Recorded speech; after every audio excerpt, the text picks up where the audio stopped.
योग वशिष्ठ रामायण उत्तर रामायण 848। जय श्री वशिष्ठ मुनि। પ્રવૃત્તના લક્ષણો મોક્ષ જેવું કંઈ નથી મારે માટે તો સારા નરસા ભોગોથી ભરેલો સંસાર જ ઠીક છે, આમ નિશ્ચય કરી જે નિત્ય નૈમિત્તિક કામ્ય કર્મો કરે છે તેને પ્રવૃત્ત કહેવામાં આવે છે। નિત્ય કર્મ એટલે શું? નિત્ય કર્મ એટલે જે દરરોજ કરવા પડે તેવા, જે કરવાથી ફળ ન મળે અને ન કરવાથી પાપ લાગે, નિત્ય કર્મ। નૈમિત્તિક કર્મ એટલે અમુક કાળે આવી પડતા કરવા પડતા કર્મ, અને કામ્ય કર્મ એટલે ફળ મેળવવાની ઈચ્છાથી ફળ માટે કરેલા કર્મો। શાસ્ત્ર વિરુદ્ધ કર્મ છે એ ત્યાજ્ય છે, ત્યાગ કરવા જેવા કર્મો છે, જેમાં આસક્તિ હોય તેવા। વિવેકી પ્રવૃત્ત મનુષ્યનો પુણ્યોદય ચોક્કસ થાય છે। નિવૃત્તના લક્ષણો શું છે? તો કે આ સંસારની વિવિધતાવાળી જે વિરુદ્ધ છે સ્થિતિ એ સાર વિનાની છે, માટે હવે બહુ થયું ઉપરામ થાવ। સ્વર્ગ આદિ ફળો લાવનાર તેના તે કર્મોનું પુનરાવર્તન કરવાથી મોક્ષ તો મળવાનો નથી, કર્મોથી વિકારો ઉત્પન્ન થાય છે, તે વિનાનું શાંતિધામ ક્યાં? આવું જો વિચારે, શાંતિનું જે ધામ છે તેને મેળવવું જ જોઈએ, આવો નિશ્ચય બાંધનાર મનુષ્ય નિવૃત્ત કહેવાય।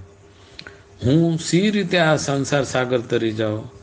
સંસાર જોતા તેનું સ્વરૂપ જોતા વૈરાગ્ય થવા માંડે।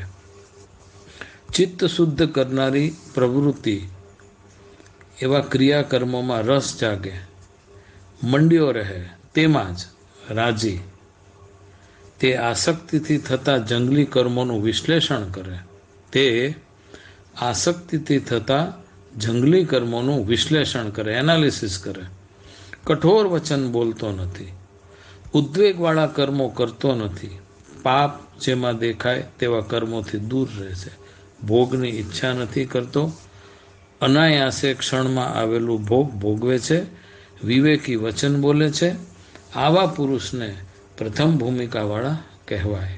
મન કર્મ વચન શમ દમ જ્ઞાન વિજ્ઞાનથી સંપન્ન, સેવામાં પ્રવૃત્ત, સાચા મહાત્માના વચનોનું શ્રવણ અને જ્ઞાનશાસ્ત્રોનું અવલોકન કરે। પ્રવૃત્તિ એટલે સારા નરસાનો વિવેક રાખ્યા વગર સંસારમાં મોહ પામી શાંતિ, જે ઈશ્વરનું પ્રતીક છે, જેને માટે મનુષ્ય માત્ર ઝંખે છે, તેને બદલે અશાંતિમાં જ આનંદ લેવો, આવા કામ્ય કર્મ જન્મ મૃત્યુના ચક્રમાં મનુષ્યને ફેરવ્યા કરે છે, તેમાં ભોગો ભોગવતા તેને આનંદ છે, પરંતુ શાંતિ નથી। નિત્ય કર્મ દરરોજ કરવા પડે, ફળ નહીં પણ જન્મથી સંજોગ વસાત કરવા પડે તેવા કર્મો, નિમિત્ત દ્વારા ડેસ્ટિન થયેલા કર્મો, નૈમિત્તિક કર્મો જ બદ્ધ થઈ કરવા પડે। કામ્ય કર્મમાં કામના ફળની ભોગની હોય છે, આસક્તિની માનસિકતા સાથે થયેલા કર્મો ત્યાજ્ય છે, ત્યાગ કરવા જેવા છે, ત્યજવા જેવા છે, કારણ ફરી ફરીને દુઃખ અને બંધન લાવે છે। શ્રી કૃષ્ણએ પણ કહ્યું છે કે કર્મો તો તારે કરવા જ પડશે, સાધુ થઈને પણ જો કર્મ નહીં કરતો તારો જીવન નિર્વાહ સિદ્ધ નહીં થાય, બદ્ધ થઈને પણ તારે કર્મ તો કરવા જ પડશે, પરંતુ કર્મમાં જો વિવેક ભળે તો પુણ્યોદય થાય। વિવેક કર્મ કરતા સૌ મનુષ્યને કર્મ આરંભ કરતા અંદરનો ગુરુ જરૂરથી હાંક મારે છે। વિવેકથી કર્મ કરવાના છે, વિવેક થી કર્મ કરતા મનુષ્યને કર્મનો આરંભ કરે ત્યારે દરેક મનુષ્યને અંદરનો જે ગુરુ છે એ ચોક્કસ હાંક મારે છે કે આ કર્મ કેવું ફળ ઊભું કરશે, આ કર્મ મારે આ જીવનમાં કરવા જેવું છે કે નહીં।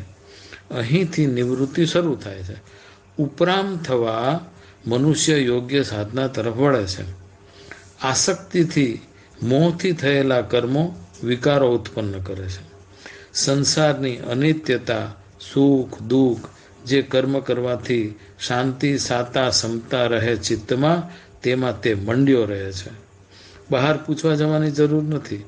ચિત્ત તમારું, તમારી પાસે છે. કર્મ કરનાર તમે પોતે જ છો. તમને શાંતિ, અશાંતિ, રાગ, દ્વેષ શું ચિત્તમાં ઉત્પન્ન થાય છે તે જોવાવાળા તમે પોતે જ છો. તો હવે મીઠા વચન, ઉદ્વેગ ઊભો ન કરનાર કર્મો, ક્ષણમાં વિવેકથી જીવવે, જ્ઞાન વિજ્ઞાનથી સંપન્ન થઈ જ્ઞાન શાસ્ત્રોનું અવલોકન માત્ર કરી પોતે જ પોતાનો નિર્ણાયક બની મહાસત્તાની કૃપા મેળવનાર થાય અને મહાસત્તાની કૃપા મેળવનાર બનતા તેની કૃપા થકી જ કૃપા સાધ્ય છે. ઈશ્વરની પ્રાપ્તિ કૃપા સાધ્ય છે. તો મહાસત્તાની કૃપા મેળવનાર બનતા આવો પુરુષ તેની કૃપા થકી જ આગળ યાત્રા કરી આ સંસાર સાગર તરી જાય છે.